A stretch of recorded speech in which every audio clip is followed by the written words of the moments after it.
देखिए बच्चों, class 12 science के लिए सब्जेक्ट फिजिक्स का नेक्स्ट टॉपिक है सेकेंड यूनिट से पोटेंशियोमीटर। मोस्ट इंपोर्टेंट टॉपिक है। इसी से रिलेटेड पोटेंशियोमीटर से आगे भी हम 2-3 इससे रिलेटेड टॉपिक करेंगे।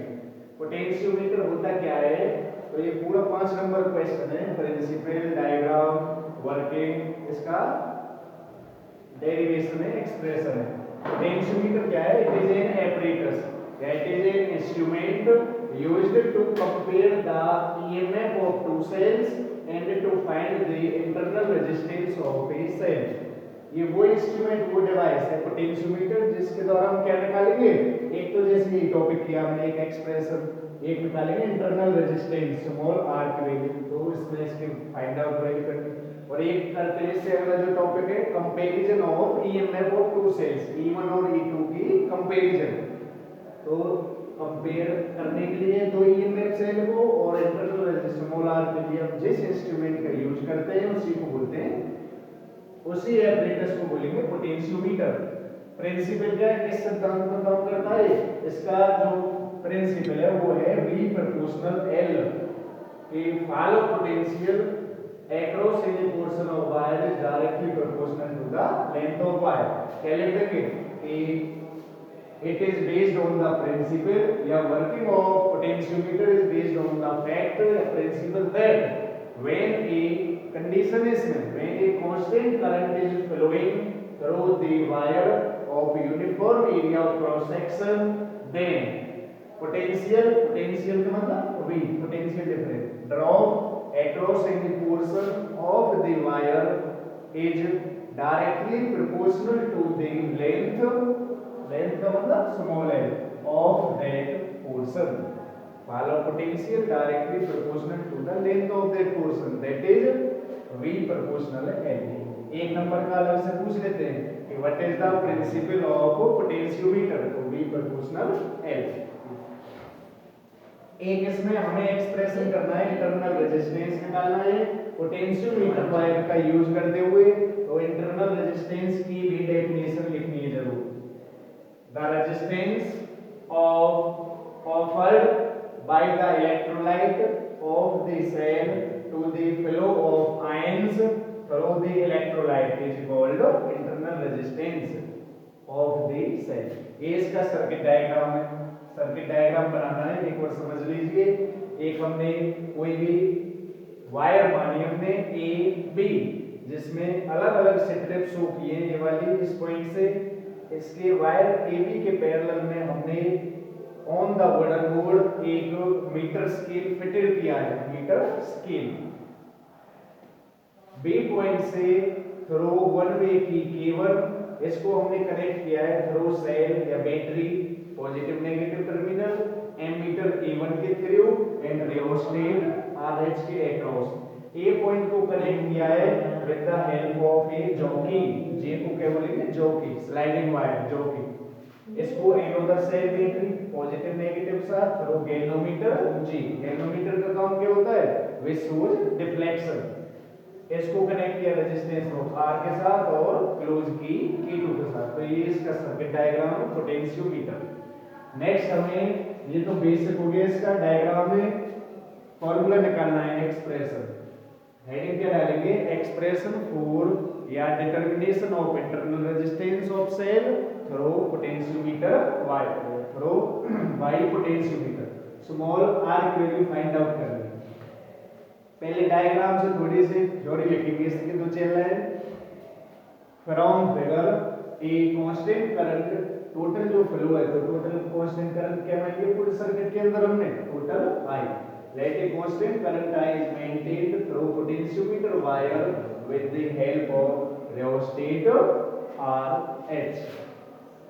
plug in या insert the key K2 is kept out। मान लिया हमने let I1 be the balancing point, I1 be the balancing length L1 and I1 be the current through point A with the help of jockey J। then of the EMF of cells E, then first equation बनेगी हमारी first close की K2 करने के बाद EMF E मानी हमने, तो E proportional हो जाएगा L1 के। लेंथ L1 मानी फर्स्ट इक्वेशन में, ईएमएफ मान ली E, तो E प्रोपोर्शनल L1। नेक्स्ट अब क्लोज की को इंसर्ट करने के बाद क्लोज की लेंगे K1, पोटेंशियल की K2। अब मान लिया हमने E जो ईएमएफ है, उसके बाद पोटेंशियल डिफरेंस मानेंगे V, और उसके लिए बैलेंसिंग लेंथ रिप्रेजेंट करेंगे L2। V be the potential difference, L2 be the balancing length, then अब गिवन E चेंज हो जाएगा V में, तो V प्रोपोर्शनल L2 के। Equation second.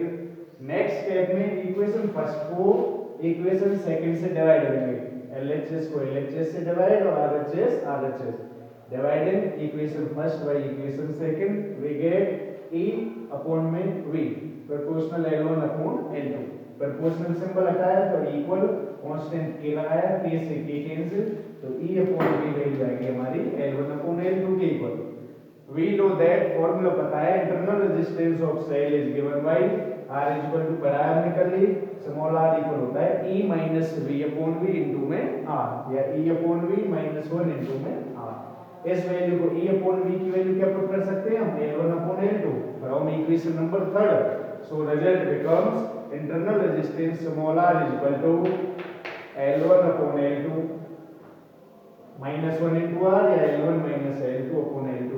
एलसीएम लेने के बाद तो सिंपल टॉपिक है, इसको नोट डाउन। देखो स्टूडेंट्स, नेक्स्ट पोटेंशियोमीटर पे बेस न्यूमेरिकल है, आसान सवाल है। क्वेश्चन गिवन है आपको, a current of 1.0 milli ampere is flowing through a potentiometer wire of length 4 metre and resistance 4 ओम।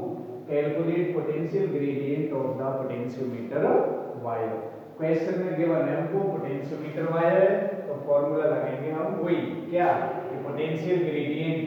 तो पोटेंशियल ग्रेडियंट क्या बताया हमने फॉर्मूला, K से रिप्रेजेंट करते हैं V अपॉन L। भाई find potential per unit length of wire of that portion V directly proportional है length के, और प्रोपोर्शनल हटाएंगे तो कांस्टेंट KL, और K निकालेंगे तो V अपॉन L।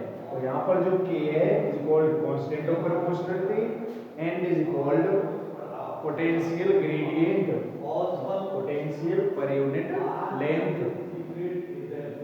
देखो क्वेश्चन में गिवन वैल्यू है, करंट की वैल्यू है 1 मिली एम्पियर, हमें पता है 1 मिली एम्पियर इक्वल होता है 10 की पावर माइनस 3 एम्पियर के equal.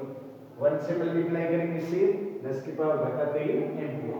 Resistance R 4 ohm, length मान ली कैपिटल है 4 मीटर। पोटेंशियल ग्रेडियंट की वैल्यू हमको फाइंड आउट करनी है। पहले निकालेंगे फॉर्मूला है K equal to V upon L, तो पहले V निकालेंगे पोटेंशियल डिफरेंस, तो potential difference across potentiometer wire according to Ohm's law V equal to IR। I की वैल्यू 10 पावर माइनस 3, R की वैल्यू 4, तो 4 into 10 पावर माइनस 3 इतने volt V। Potential gradient K निकालना है, तो V upon L 4 into 10 power minus 3 upon 4, 4 से 4 one time cancel, ये आ गया 10 पावर माइनस 3। यूनिट क्या लिखेंगे इसकी, volt V upon M, volt पर मीटर। देखिए बच्चों एक क्वेश्चन और है सिंपल सा, डायग्राम आपको गिवन है, और find the value of total current I in the following circuit. ये डायग्राम दे रखा है 1 2 3 4, और फिफ्थ करंट टोटल I की वैल्यू निकालनी है। हमें पता है जब करंट का डिस्ट्रीब्यूशन अलग अलग, तो हम किरचॉफ्स रूल लगाएंगे करंट के ऊपर, तो किरचॉफ फर्स्ट रूल अप्लाई करेंगे। साइन कन्वेंशन ध्यान देने वाली बात ये है कि यदि करंट की direction in the flow of circuit है, in the direction of current, तब तो लेंगे पॉजिटिव, और यदि opposite to direction of current है तब लेंगे करंट नेगेटिव। अपोजिट डायरेक्शन में माइनस, और तो टोटल करंट सर्किट लूप की I की वैल्यू निकालनी है। तो according to Kirchhoff first rule sigma I summation I equal to 0। क्या है फर्स्ट रूल, या किरचॉफ करंट रूल या लूप रूल क्या है, the algebraic sum of total currents in a closed circuit meeting at a junction is equal to 0, that is summation I equal to 0। I की value निकालनी है। देखो current की direction में है इसमें प्लस माइनस के लिए, तो सेम इन द डायरेक्शन है, तो 3 टोटल करंट जोड़ रहे हैं, ये भी सेम है प्लस 4। अब देखो ये है अवे फ्रॉम द जंक्शन, तो लेंगे माइनस की, आउटसाइड है, तो माइनस के 1.3 और ये भी आउटसाइड है तो माइनस के 2 और प्लस में आई हम निकाल रहे हैं तो ये निकल आएगा Kirchhoff first rule 3 + 4 7 minus minus minus add होंगे 2.3 ये आएगा तो 3.7 करंट निकाल लिया तो एम्पियर। तो ये आपका सिंपल क्वेश्चन है। तो दो फॉर्मूला बेस्ड क्वेश्चन थे आपके, एक पोटेंशियोमीटर पे बेस्ड न्यूमेरिकल और एक किरचॉफ फर्स्ट रूल पे। इसको भी नोट डाउन कीजिए।